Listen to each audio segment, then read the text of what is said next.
కి స్వాగతం.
ఏదో ఆషామాషిగా మనం ఆడుతూ పాడుతూ చేసే కార్యక్రమం కాదు.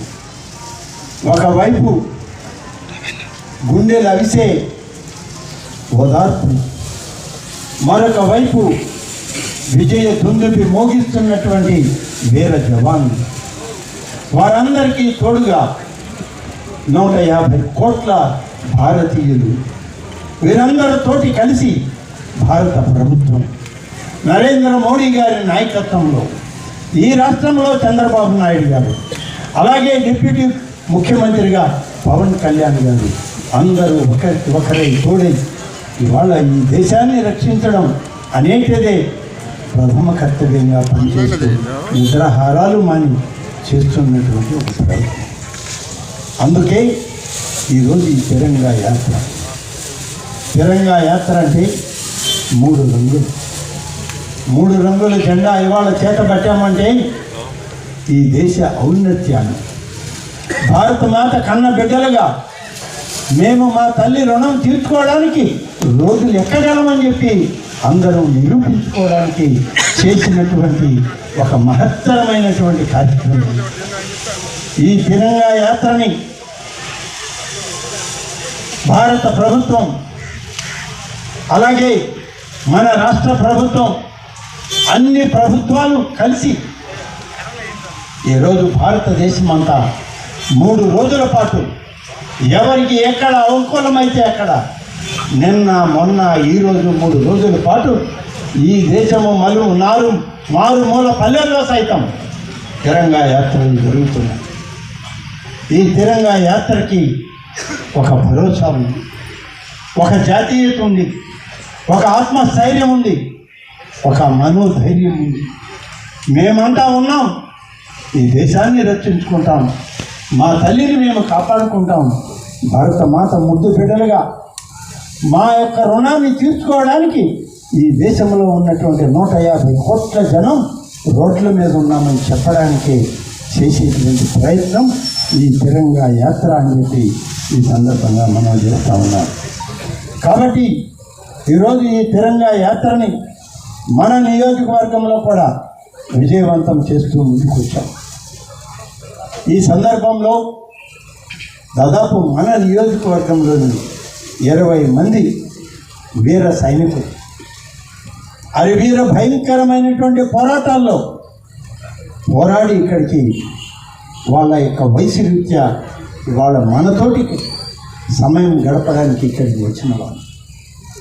ఇక్కడ ఉన్నవాళ్ళు కూడా ఇవాళ బార్డర్లోకి వెళ్ళిపోయినటువంటి సందర్భంలో చనిపోయినటువంటి మురళీ నాయక్ అతనే కాదు, మరి ఎంతోమంది జరిగింది. అయినా కూడా మనం మన రాష్ట్రం నుంచి వచ్చిన ఒకే ఒక వీర మరణం చెందిన మురళీ నాయక్. ఈ కార్యక్రమంలో 3 మనం సంతాపం తెలపాల్సిన అవసరం ఉంది. ముష్కరులు, తీవ్రవాదులు, ఉగ్రవాద సంస్థలు ఈ దేశాన్ని దోచుకోవడానికి, ఈ దేశాన్ని కబళించడానికి, ఈ దేశాన్ని దోపిడీ చేసి దోచుకుని తమ ఆస్తుల్ని తరలించుకోవడానికి చేసేటువంటి ఒక ప్రయత్నంలో గడిచిన 9 సంవత్సరాలుగా ప్రశాంతంగా ఉన్నటువంటి కశ్మీర్ లోయలో యాత్రకని వెళ్ళినటువంటి కుటుంబాలను తలకి తుపాకీ పెట్టి భార్య ముందే భర్తను, బిడ్డల ముందే తండ్రిని, తల్లి ముందే కొడుకుని హతమార్చినటువంటి సంఘటన ఈ దేశంలో 27 మంది హతమయ్యారు అని అంటే ఎంత దుష్పరిణామాలు ఈ దేశానికి వచ్చాయో ఒకసారి ఆలోచించాం. అందుకే ఈరోజు దేశమంతా ఒక్కటిగా ఉంది. ఇటువంటి ఉగ్రవాదాన్ని మేము క్షమించము, రాజీ పడమని ఇవాళ భారతదేశ ప్రభుత్వం, దేశ ప్రధాని ఇవాళ అన్ని దేశాలకి చెప్పే ప్రయత్నం చేశారు. సర్దుకుపోయేటువంటి ధోరణి, మనస్తత్వం మంది, కానీ ఉగ్రవాదమే వాళ్ళకి కావలసినటువంటి. ఉగ్రవాదులు లేకపోతే ఆ దేశానికి మిలిటరీ లేదు, ఉగ్రవాదులు లేకపోతే ఆ దేశ మిలిటరీకి, ఆ దేశానికి ప్రభుత్వం లేదు, రాజకీయ నాయకులు లేరు. ఉగ్రవాదుల వల్లనే అక్కడ మిలిటరీ పరిపాలన, ఉగ్రవాదుల సహకారంతోనే ఆ దేశ ప్రభుత్వాలు ఇవాళ పరిపాలిస్తున్నాయి. అంటే ఉగ్రవాదం లేకపోతే ఆ దేశానికి మనుగడే లేదు. మళ్ళీ అన్నార్తులై భారతదేశానికి రావాల్సిందే. ఇది అక్కడి పరిస్థితి. అప్పులు లేదు, దొరికే పరిస్థితి లేదు, తినడానికి తిండి లేదు, తాగడానికి నీళ్లు లేవు. సింధు జలాలను 3 రోజులు ఆపితే మేము అన్యాయం అయిపోయాము, కరువు బారిన పడ్డాము, మమ్మల్ని ఆదుకోండి, గుక్కడి నీళ్లు ఇవ్వండి అని అడిగే పరిస్థితి.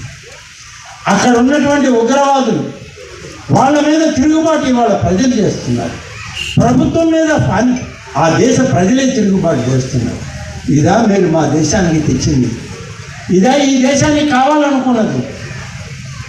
తిండి లేనటువంటి పరిస్థితుల్లో ఈ దేశ ప్రజలు ఏం కావాలని అడుగుతున్నారు.